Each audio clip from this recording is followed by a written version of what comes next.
Se bater saudade, o rolê tá demais. 9:12 de la mañana, se van acumulando preguntas sobre el cepo para Jairo. En un rato la vamos a hacer. Y manden, porque algunas van a entrar hoy, otras van a entrar mañana. Muchísima gente preguntando cosas sobre la vida misma. Algunas van a entrar hoy, dice Gustavo Gravia, con su toque habitual. Matías Longoni, el galán de la cuenca lechera, ya está con nosotros. En un ratito va a hacer su columna. Y antes de todo eso, saludamos a Martín Lustó, senador nacional electo por la provincia de Buenos Aires. ¿Cómo te va, Martín? Muy bien, buen día, ¿cómo andan? Tengo para preguntarte 100.000 cosas, pero 100.000. A ver. ¿Cuánto tiempo? 25 minutos vamos a tener, por lo menos. A ver, primero, cepo. ¿Te parece una buena medida, una mala medida? ¿Qué problemas colaterales trae? Te pregunto primero como economista, después empiezo a hablar de política. A ver, las restricciones en general, salvo que surjan de una visión estructural, cuando son de urgencia, son malas medidas. Ahora, la pregunta con una mala medida o con una mala medida. A ver, son medidas todas antipáticas. La pregunta es si es necesaria o no es necesaria. Y en las circunstancias que está viviendo la Argentina, sí es necesaria. Es necesaria porque si no pasa la quiebra. Sí, es necesaria porque si no perdés una enorme cantidad de reservas que le limita un montón el margen de acción al próximo presidente. A ver, yo te digo una cosa que me pasa a mí con el cepo. Yo era crítico del cepo en la época de Cristina, no porque no entendiera que tiene que haber algún tipo de administración del comercio de las divisas, etcétera, cuando hay pocas divisas, sino porque me pareció que era una consecuencia de una mala política de ella misma. Es decir, que el gobierno había hecho una política que nos motivó de nuevo la restricción externa, y entonces transformaba en algo heroico meter el cepo para reeducar a los argentinos, y en realidad el cepo era producto de una fuga de capitales, producto de la situación que el mismo gobierno había generado. Ahora, eso no quiere decir que había que levantarlo como lo levantó Macri. Y ahora, cuando vuelve el cepo, me parece como una medida razonable, pero no razonable por la emergencia. Me parece razonable que si la Argentina ha tenido 50 años de restricción externa, eso se administre. Vamos por partes. Siempre, cuando tomás este tipo de medidas, la pregunta que te tenés que hacer es cuál es la alternativa, ¿sí? Entonces, hay momentos en donde la alternativa era una devaluación más chiquita. Por ejemplo, cuando arranca el cepo en 2011, no parecía que la devaluación en ciernes fuera tan grande como puede ser en un momento donde te estás quedando absolutamente sin reservas ni nada. Fue raro en ese momento, en mi opinión, coincido con vos, haber puesto un cepo. Lo cual quiere decir que la emergencia o la urgencia no era tanta, ¿sí? Por otro lado, hoy tenés un drenaje y una incertidumbre muchísimo más grande. Otra vez, ¿es bueno o es mala? Y en general, este tipo de restricciones generan un sinnúmero de consecuencias y comportamientos en los cuales después podemos entrar. Empiezan todas las trampas, cuando la brecha se agranda, no sé, más del 30%, empiezan todo tipo de trampa para poder vender al dólar paralelo, entre comillas, poder vender y hacerte de dólares al nivel paralelo y comprarlos, entre comillas, al tipo de cambio O sea, oficial. hoy sería, lo compro 65 y lo vendo 80. Claro, tratás de hacer de todo tipo de maniobras para poder subfacturar, sobrefacturar, todo lo que se te ocurra. Es decir, un importador dice que importa mucho más de lo que importa para que le den más dólares al valor oficial y lo venda al paralelo. O pagar servicios de algún tipo afuera, o crearte una empresa afuera que es la que hace eso. 10.000 cosas distintas. Ahora, lo que vos decís es un punto interesante que tiene que ver con lo siguiente. Argentina tiene... Vamos a desmitificar primero esto de crecer con el mercado interno. Hay una parte de todo lo que nosotros consumimos que es importado, directo o indirecto. Es decir, vos te compras un alfajor y es probable por ahí que el papel de aluminio venga de Uruguay y que el cacao venga de otro lugar. Entonces, siempre hay un componente importado. Entonces, si vos creces, es que querés consumir más. Si vos querés consumir más y suponete el 20% de todo lo que se produce en Argentina tiene un componente importado, si vos producís y consumís 100... necesitas $100, necesitas $20 de importaciones. Si vas a consumir 200, necesitas $40 de importaciones. Entonces, a medida que un país crece, necesita efectivamente más dólares para poder producir y también consumir más. Por ende, necesita exportar más. Entonces, a Argentina hace mucho tiempo que le cuesta conseguir una performance, le cuesta conseguir a través de exportaciones los dólares que necesita para crecer sin lo que se llama restricción externa. En un momento me quedo sin dólares y entonces no puedo seguir creciendo. Entonces hace mucho que nos cuesta eso. Después podemos analizar por qué. Y además tenemos una demanda adicional de dólares, no solamente los dólares que pagamos de intereses, no solamente los dólares que se van por importaciones, no solamente importaciones de todo tipo de servicios o de bienes, sino que además los argentinos atesoramos dólares. Entonces tenemos una demanda adicional de dólares, con lo cual necesitas, si querés, producir más dólares para generar tranquilidad todo el tiempo. Si no somos capaces de hacer eso, puede ser que la Argentina tenga que convivir durante un tiempo largo con algún tipo de control de capitales. De hecho, muchos de los países asiáticos que se desarrollaron en un tiempo rápido hicieron eso. Ahora, me parece que hay que tener mucho cuidado con la contrapartida de eso. Una cosa es, mira, como esta es una regularidad de la economía argentina, la aceptamos durante un tiempo y entonces no es una medida de emergencia, sino que es algo con lo que convivimos, pero lo que no puedes hacer si querés convivir con eso es que eso, que es una manera de obturar otro tipo de problemas que generas, te lleve a que no cuides impedir que generar esos problemas, ¿sí? Te voy a dar un ejemplo en otro rubro para que nos demos cuenta de lo que estoy diciendo.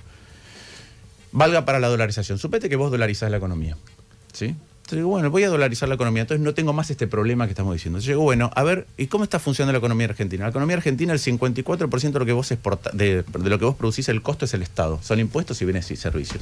Si nuestro Estado está perdiendo la carrera de la competitividad con el resto de los estados del mundo, cada vez te es más difícil exportar ese Estado, ¿sí? Entonces vos decís, mira, voy a producir... Porque a las empresas les cobran más impuestos que en otros lugares.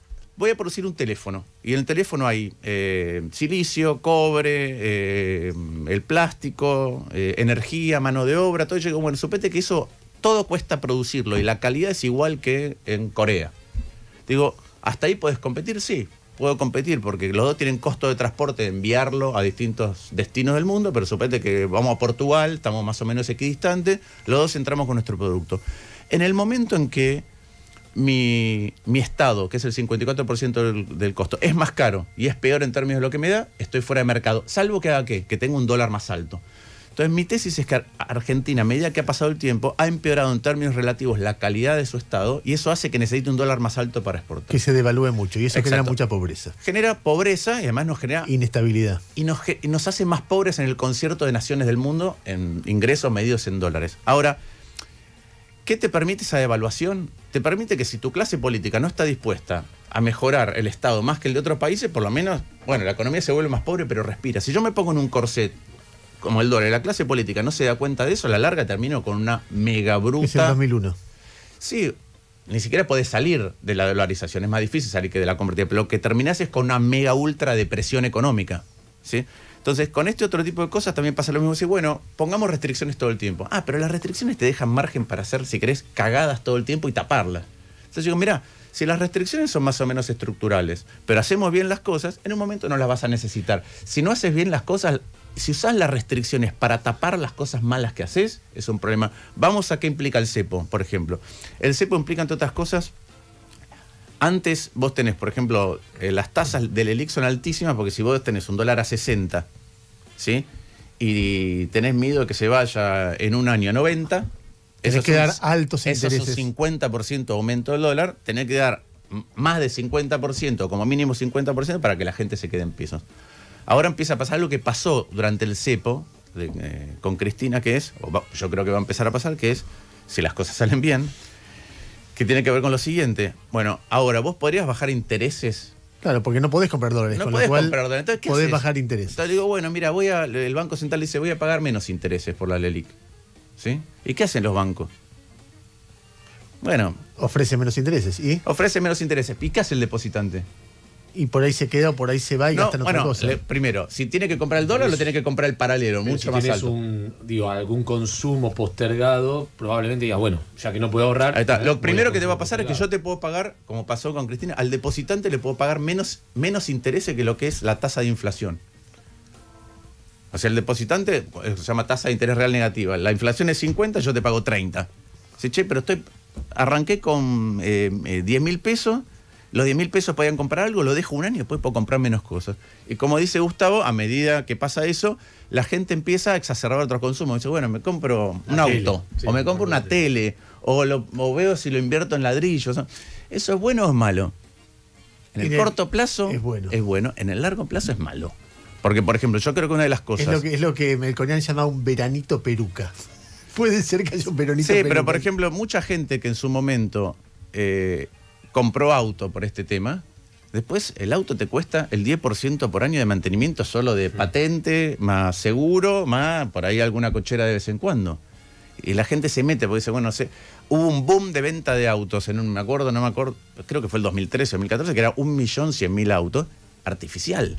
¿Es la mejor, es la mejor inversión que puede hacer un argentino comprarse un auto? Seguramente no. Ahora, de cualquier manera, el otro día creo que vos me comentabas que en Corea del Sur, cuando empezó a desarrollarse, había restricción en la cantidad de dólares que había y era mal mirado aquel que fumaba cigarrillos importados. Porque era una cuestión de patriotismo. Decir, mira, esto no tenemos, no lo gastes. Corea del Sur, cuando hace su impulso milagroso, cuando el premier en ese momento dice vamos a crecer tanto y vamos a tener tanto PIB por cápita en 10 años, la gente, todo el mundo se reía y llegó a esa meta mucho antes.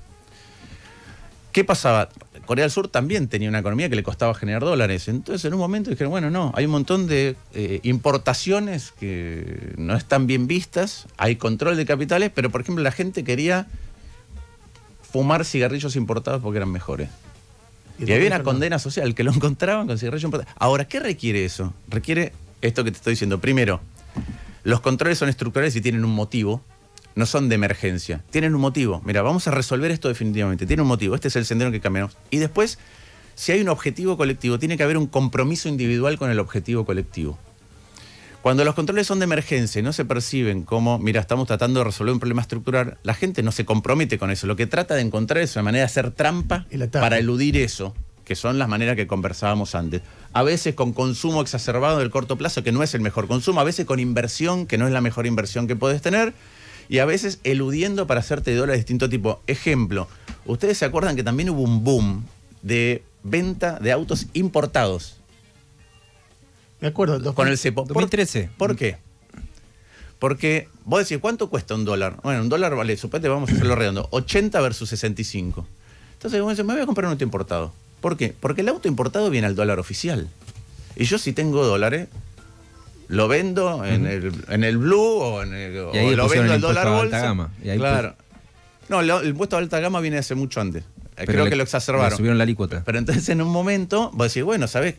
Otra vez, para hacerlo en números redondos, supete que te vas a comprar un auto que vale $100.000 y que el dólar vale 50, ¿sí? El oficial. Vale, te cuesta 5 millones de pesos. Si el dólar paralelo vale 100, ¿sí? Sí. Vos estás pagando el auto en lugar de $100.000, $50.000. Claro. Está bien, igual le estás hablando a un porcentaje. Sí, pero lo que te quiero decir es, en términos de qué genera, vos decís, mira, en el corto plazo genera, olvídate genera menos presión. En el corto plazo. Primero salen más autos, salen más dólares, porque las empresas esas importantes, bueno, puedo traer más autos importados porque el argentino que se pudo quedar con dólares, que es un porcentaje muy chiquito de la población, quiere comprar un auto importado a un precio en dólares barato, que a veces es más barato que en el exterior, cuando pasan esas distorsiones tan grandes. Entonces, ¿eso es bueno o es malo? Y para mí es malo. Está bien, pero lo que nos interesa básicamente, creo yo, al grueso de la población, que son los alimentos. Yo recuerdo que uno puede estar filosóficamente de acuerdo o no con los cepos, y para mí los cepos siempre lo que te demuestra es un fracaso de una política económica. Pero en el gobierno anterior vos sabías que los alimentos valían determinada cosa a $1 oficial.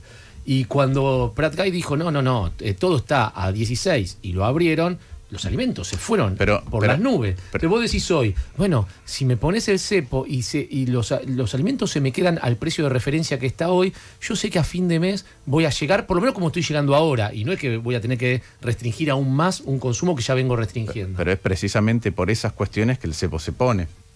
Porque, entre otras cosas, si vos te quedás sin reservas y el dólar al cual se forman los precios se va a cualquier lado. Se va a cualquier lugar, vos tenés una escalada de inflación y por ende tenés más pobreza. Yo me acuerdo, yo estaba en una cena en la Universidad de Itela y alguien me dijo, te voy a mandar el paper, nosotros en la jerga, el trabajo académico donde demostramos que los precios ya están formados con el dólar. Me acuerdo que nosotros miramos con economistas con los que yo trabajo ese paper y nos pareció que no estaba bien la metodología.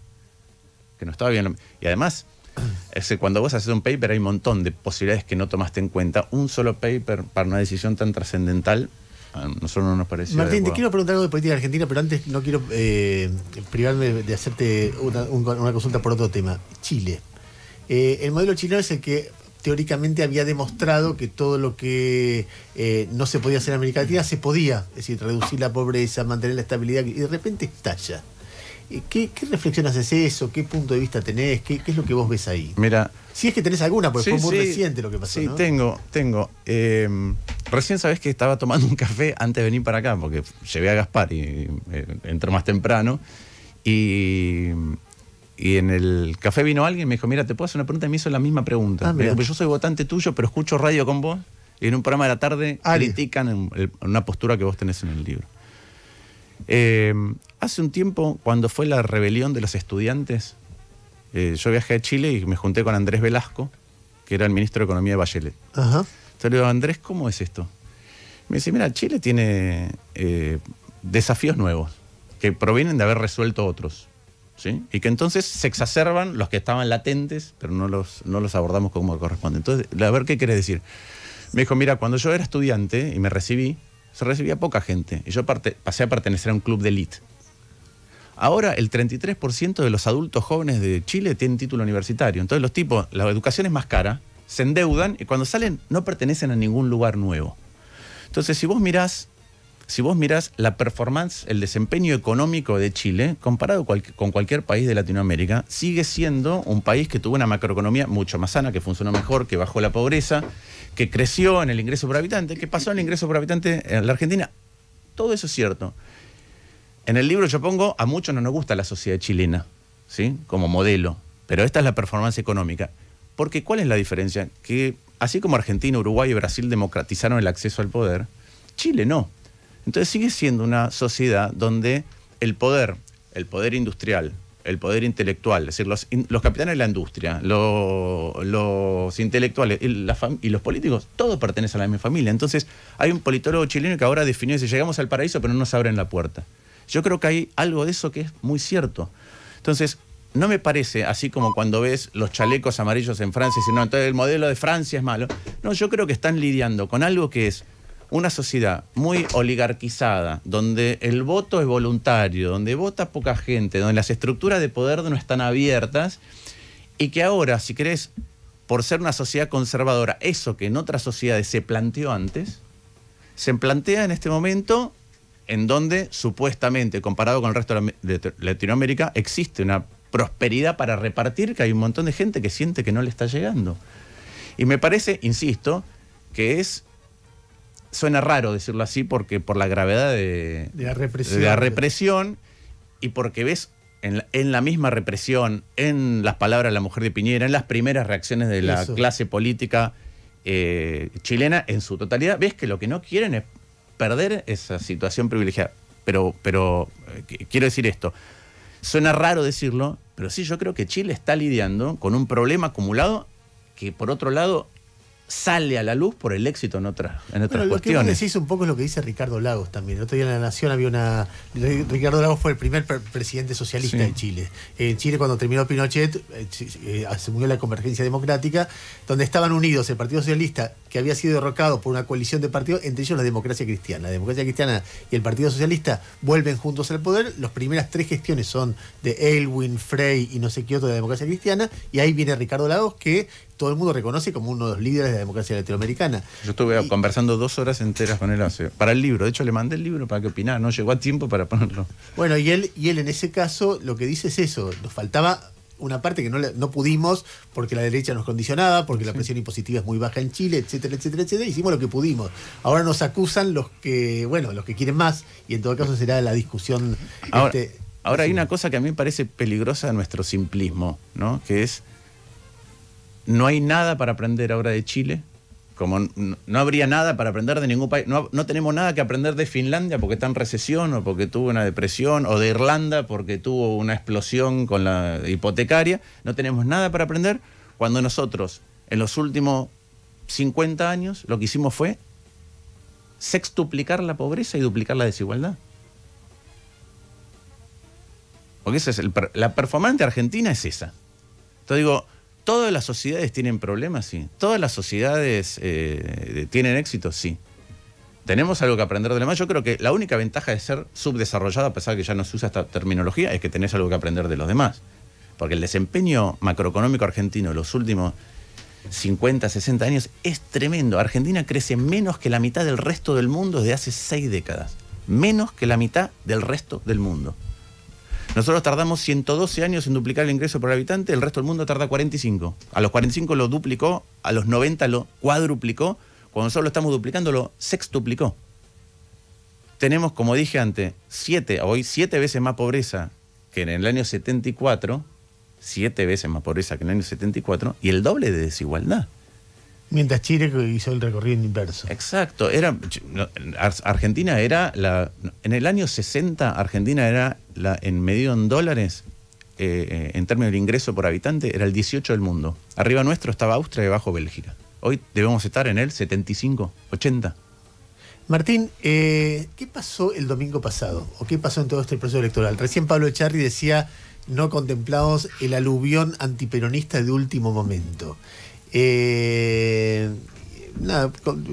también, quiero esperar los resultados definitivos y echaba cierto manto sobre Marmate. La verdad que, primero, Argentina es un país donde los resultados electorales no se cuestionan. Es un país que en las elecciones nacionales no tiene nunca problema, sinceramente. Ni cuando la elección anterior, yo siempre digo lo mismo, no es un país donde tengamos una diferencia muy grande o donde haya denuncias que después se demuestran ciertas sobre un montón de prácticas. Es cierto que el sistema hay que cambiarlo porque es muy costoso competir y eso genera desigualdad en términos aquellos de que tienen aparato de distinto tipo o el Estado, pero la verdad es que ese tipo de cuestiones hace no sé cuánto que no hay en la Argentina. ¿Qué pasó, en mi opinión? Esta es una sociedad muy demandante, eso es lo que creo yo, y muy, no sé si llamarlo sofisticada a la hora de votar, pero lo piensa mucho, así como en otros países vota poca gente, incluso, y no se, porque es voluntario y no se interesa, y los distintos grupos no están representados proporcionalmente a la hora de votar. Argentina el voto es obligatorio, que a mí me encanta, y siempre lo discutía con mis amigos de otros lugares que decían eso es anacrónico, y la sociedad piensa mucho su voto. Yo ponía este ejemplo cuando era embajador en Estados Unidos para explicar esto en un país donde también el voto es voluntario. Me acuerdo en el 2015 en Santa Fe la gente votó un gobernador de un partido, un presidente de otro partido y un senador de otro partido. En Chubut en su momento Mario Daneve ganó con boleta corta, si no llevaba candidato a presidente y la gente cortó tanto como para... No, bueno, acá hay casos, Mercedes, por ejemplo, arrasó Macri y ganó Ustarroz. Y al revés, en Lanús arrasó Alberto y ganó Grindetti. Por eso, entonces, esta es una sociedad que hace eso. Para mí, ¿qué hizo? A mí me gusta lo que hizo. Dijo, no importa si... Yo decía que en la elección anterior hubo 2,5 millones de votos que lo habían votado a Alberto, pero no a Scioli. Mi interpretación, otra vez, nos arrogamos demasiada interpretación del voto de la gente porque la gente no te habla con el voto, te dice A, B, C o D, no dice mucho más. Entonces después empezamos a elaborar. Yo digo, esos 2,5 millones no estaban conformes con la situación actual, pero cuando el kirchnerismo era kirchnerismo puro y duro, no les gustó a dónde estaba yendo. Entonces hay ciertos modos, o autoritarismo, o exceso, o abuso de poder que no les gusta.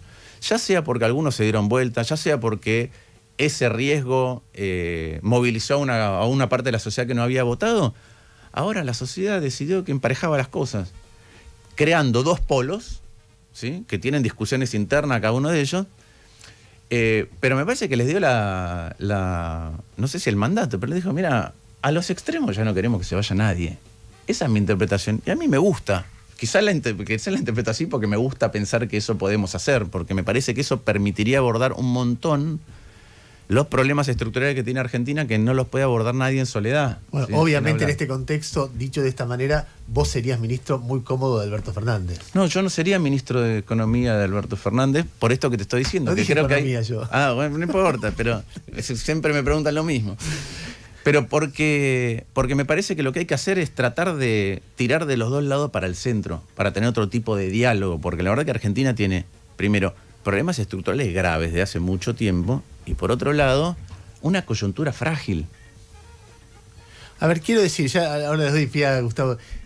Recién yo ponía un audio de Elisa Carrió que me sorprendió porque lo que había trascendido era que ella renunciaba, que se iba, qué sé yo.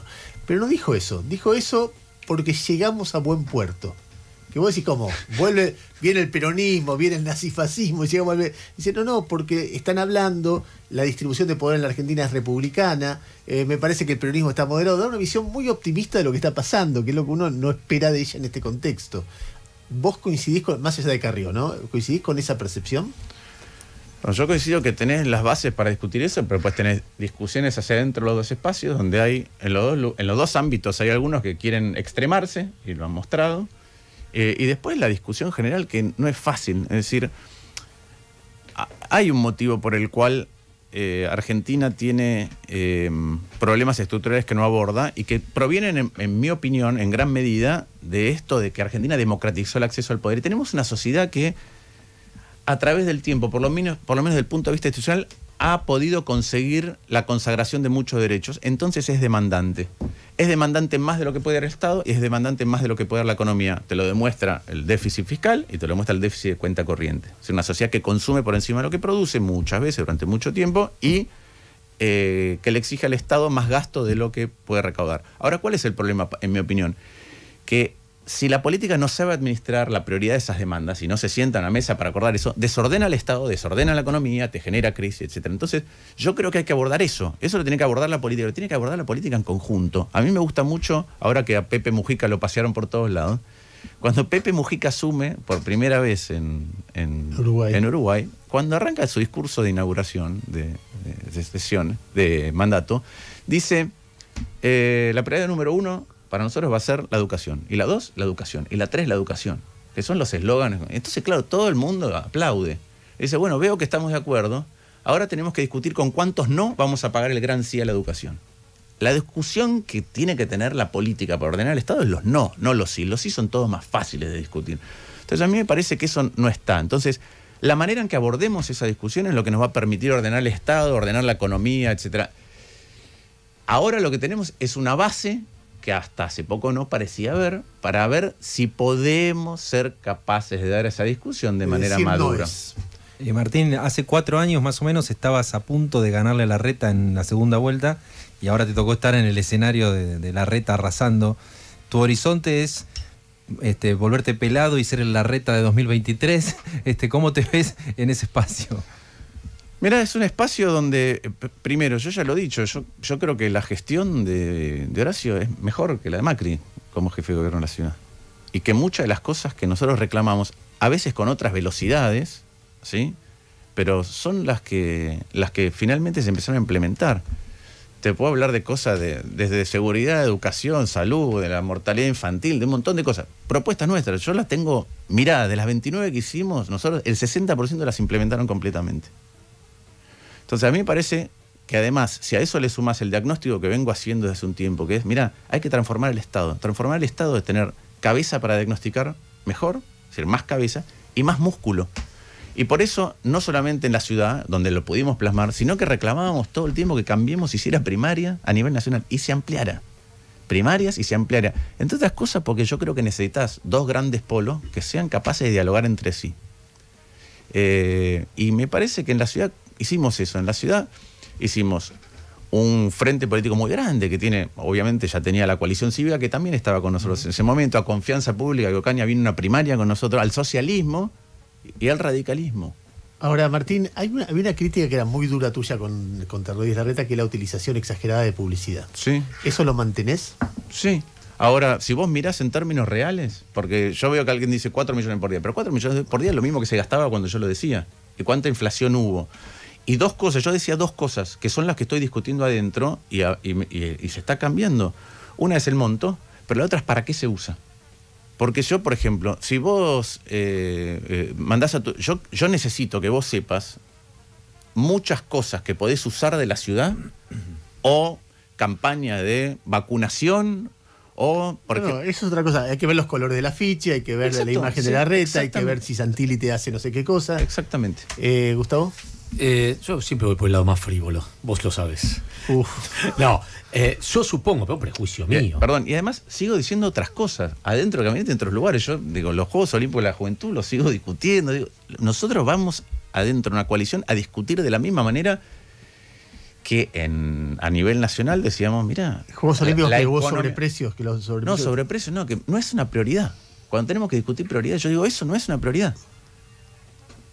No es una prioridad. 8.000 millones de pesos en eso no es una prioridad.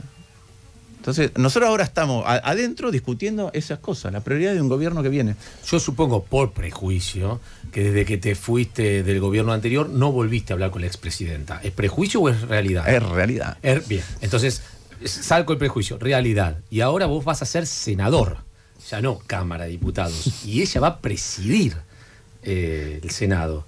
¿Cómo te imaginas esa relación? El primer día, me saluda, no me saluda. Sí, yo siempre la verdad que me llevo con todo el mundo con mucho respeto, porque yo pienso distinto. ¿Sí? Si no volvieron a hablar, vos fuiste ministro y 10 años después no volvieron a hablar, yo entiendo que todos se miren con respeto, es raro. Es como si yo me separara de mi mujer después de estar un tiempo y después no hablara nunca más. Pero no es lo mismo. Para mí no tiene nada que ver. Es más difícil. Es más difícil con tu mujer, obvio. No sé. Pero a ver, yo no me he hablado nunca más con Cristina, entre otras cosas, porque nunca me la he cruzado. Pero no tengo un problema para hablar con nadie. Porque además, a mí hay algo interesante, las ideas, es que si vos no querés, no se te contagian. Entonces vos podés dialogar con cualquiera de otro espacio político y enriquecerte con eso. Yo como me imagino, yo a todos los presidentes los llamo presidente. A todos. ¿Qué quiere decir eso? Yo cuando me junto con Duhalde, lo llamo presidente. A De la Rúa, presidente. También lo llamaba presidente. Se puede confundir. Ahí hizo una exageración. Se puede confundir la señora. No. Sí, bueno, se podrá confundir, pero yo a Macri en ejercicio y fuera de ejercicio lo voy a llamar presidente. Y cuando me la cruce le diré, presidenta, ¿qué tal, presidenta? ¿Cómo te va? Última pregunta. De este planteo que vos hacés de, bueno, me meto en una coalición y peleo de ahí, creo que hay que construir dos polos. Hay un elemento que es difícil de entender, o por lo menos de mi parte, que es Macri. Si vos estás en un polo donde hay un presidente que, por ahí vos no lo podés decir con la libertad que imagino que lo pensás, pero conociendo tu pensamiento económico y tu pensamiento en términos de rigor, cómo se debe administrar el Estado, etcétera, me imagino que la visión que vos tenés de la gestión de Macri en lo económico es desastrosa. Por ahí no lo dirías así, pero es lo que yo me imagino. Bueno, pero mis críticas fueron públicas todo el tiempo y mis charlas con el presidente también sobre cuál es mi diagnóstico. Además lo puse por escrito en un libro de cuál es el diagnóstico. Sí, yo pienso distinto. En un montón de cuestiones de cómo se abordaron. Y lo he manifestado a través del tiempo. Por eso también el reclamo para ampliarse. De la misma manera que Cornejo piensa distinto. Martín Lustó estuvo con nosotros 9:45 minutos. Pero no había pregunta. ¿O era la pregunta? La pregunta que te quería hacer, Ernesto, te la traduzco yo. Es si después del 40% el líder del espacio va a seguir siendo Mauricio Macri o va a aparecer, como vos acabás de nombrar, un Cornejo. No, yo creo que los liderazgos los va a validar la gente a través del tiempo. ¿Con qué? Con lo que cada uno traiga a la mesa. Vos tenés un gobernador que va a ser diputado que acaba de dar vuelta a una elección de manera muy importante. Nosotros en la Ciudad de Buenos Aires hicimos la elección más contundente de la historia de la Ciudad de Buenos Aires. Entonces, que manda la reta. La reta sería que manda. No, lo que te quiero decir es, María Eugenia sigue teniendo una imagen extraordinaria a nivel nacional. La verdad es que yo creo que va a haber validación a través del tiempo, no solamente con el punto de partida, si querés, el activo político que tiene cada uno, sino con los comportamientos que tengamos, las posturas públicas, las decisiones que tomemos. Yo creo que va a haber eso. Y que sin ninguna duda va a ser una conducción más colegiada de lo que ha venido siendo hasta ahora, sin ninguna duda. Porque una cosa es, otra vez, un presidente, y otra cosa es un expresidente con un jefe de gobierno, con gobernadores, con senadores, con diputados, con presidente de los bloques. Va a ser distinta. Y el tiempo va a ir acomodando eso, porque además yo no sé qué quiere hacer cada uno. Yo creo que, esta es mi opinión, nadie sabe cuando sale de esos lugares todavía qué quiere hacer hasta que no pasa un tiempo. Claro, entonces yo creo que sin duda que va a ser colegiado, que el mandato de la gente fue permanezcan juntos, discutan hacia adentro, pero permanezcan juntos, eso es otra cosa.